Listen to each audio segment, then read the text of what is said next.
A graça e a paz de nosso Senhor e Salvador Jesus seja contigo. Mais um tema da Escola Sabatina, segunda, 8 de janeiro, confiança em tempos de dificuldade. No dia de hoje, vamos ver que muitas vezes Deus permite que seu povo passe por muitas dificuldades, por muitas provações. Existe a perseguição normal.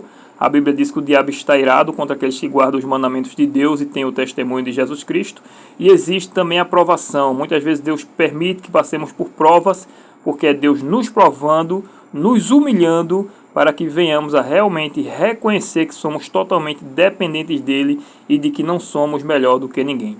Escola Sabatina é interessante também o estudo da lição, porque aqueles que não têm costume de ler a Bíblia todos os dias, né, a lição sabatina nos estimula a isso, a ler a Bíblia todos os dias. São vários versos que a lição separa para o nosso aprendizado, para a nossa meditação, e muitas vezes um capítulo inteiro, como é o caso de hoje.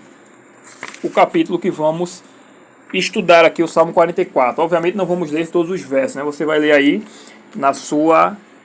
ou já deve ter lido, né, no seu devocional. Aí vamos lá, Salmo 44, eu começo destacando aqui o verso 6, não confio no meu arco e não é a minha espada que me salva. Ou seja, o salmista aqui, ele já reconhece que a sua vitória depende de Deus. Jesus Cristo disse, sem mim nada podeis fazer, não é o meu trabalho, não é o meu esforço, se Deus não quiser, não acontece, nós somos totalmente dependentes dele.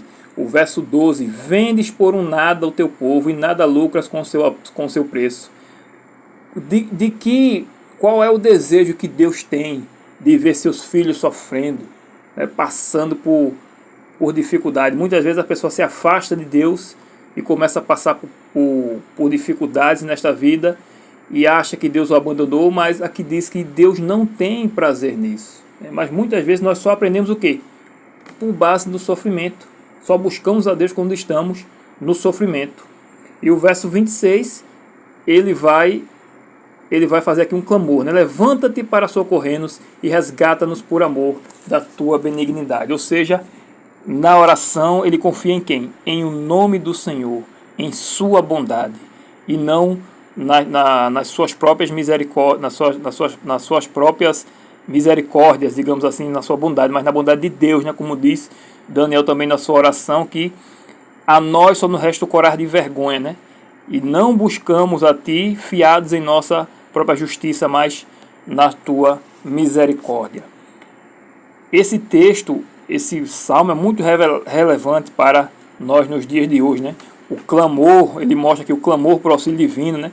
Mostra que aqueles que estão clamando nesse salmo lembram dos feitos de Deus no passado e clamam por livramento, pois neste caso específico aqui, eles estão inocentes. O verso 17 vai dizer, tudo isso nos sobreveio, entretanto não nos esquecemos de ti, nem fomos infiéis à tua aliança. Eu fico imaginando aqui, por exemplo, Daniel e seus amigos indo a cativeiro, e Daniel na sua oração se inclui como um pecador também no meio do povo, mas a gente vê que na Bíblia não é relatado nenhum pecado de Daniel, mas ainda assim, por consequência do pecado, nós recebemos juntamente, nós muitas vezes somos prejudicados, né? É aquela questão, né? Por causa de um, paga todos. Verso 20 e 21, se tivéssemos esquecido o nome do nosso Deus, ou tivéssemos estendido as mãos a Deus estranho, porventura não o teria Deus conhecido? Ele que conhece os segredos dos corações. Ou seja, o salmista mostra que não pode enganar a Deus, né? Você pode enganar até a você mesmo, mas a Deus realmente ninguém engana. Muitas vezes nós pensamos, né, quando estamos passando por dificuldades, problemas, que Deus pode nos tratar, Deus estejamos passando por sofrimento injustamente, Deus esteja nos tratando injustamente e temos uma relutância em abrirmos o coração a Deus e expressarmos, né, exatamente esse sentimento. E isso pode nos privar, né, de nos aproximarmos de Deus, né? Por isso que orar com base nos salmos dá a certeza de que quando oramos e adoramos, não precisamos censurar ou negar nossa experiência. Isso também não vai nos deixar reféns de nossos sentimentos parece que serve a oração. Os filhos de Corá, eles confiavam em Deus, independente das suas humilhações, e eles não tinham essa relutância, né?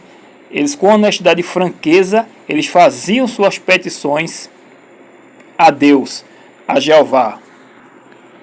Contudo, eles eram ousados, né? Mas era de uma maneira respeitosa, e eles deixavam claro, né, em afirmar que confiavam em Deus. A lição comenta ainda que no passado Deus fez grandes coisas para o seu povo. Por isso expressa confiança em Deus, não no meu arco, como lemos no verso 6. E o povo de Deus, né, apesar de confiar em Deus, ele sempre teve problemas, né? E a lista de infortúnios e lamentos é longa. No entanto, em meio a tudo isso, o salmista clama a Deus: resgata-nos por amor à tua bondade. Verso 26. Na tribulação, eles reconhecem o amor de Deus. O interessante também é que o salmo termina sem uma resposta clara da parte do Senhor. O silêncio dele é um lembrete que muitas vezes nesta vida transitória nem sempre obteremos do céu a resposta que desejamos. Mas não devemos permitir que o desânimo nos domine ou nos faça naufragar na fé. E isso nos lembra também do tempo que foi falado ontem, né? Que a nossa fé deve ser uma fé inteligente. Quando estudamos a Bíblia, aprendemos a orar de conformidade com a palavra. E quando tem coisas que a gente não entende aqui, a gente confia. Por quê? Porque sabemos que no milênio e na eternidade tudo nos será esclarecido. Então, o melhor que temos que fazer, mesmo quando não entendamos o silêncio de Deus, o melhor que temos a fazer é confiar. No rodapé diz, né? Relembrar o passado, quando a presença divina parecia muito real, pode ajudá-lo a lidar com os momentos em que os problemas o fazem pensar que Deus está distante? Sim, com certeza. Como diz Ellen White, não temos que temer ao futuro, a menos que esqueçamos como Deus nos conduziu no passado. Que você tenha um bom dia. Amanhã, um salmo de desespero, que é o Salmo 22, que é o salmo messiânico. Que Deus te abençoe e que Deus seja louvado em nome de Jesus. Até amanhã, se Deus quiser. Amém.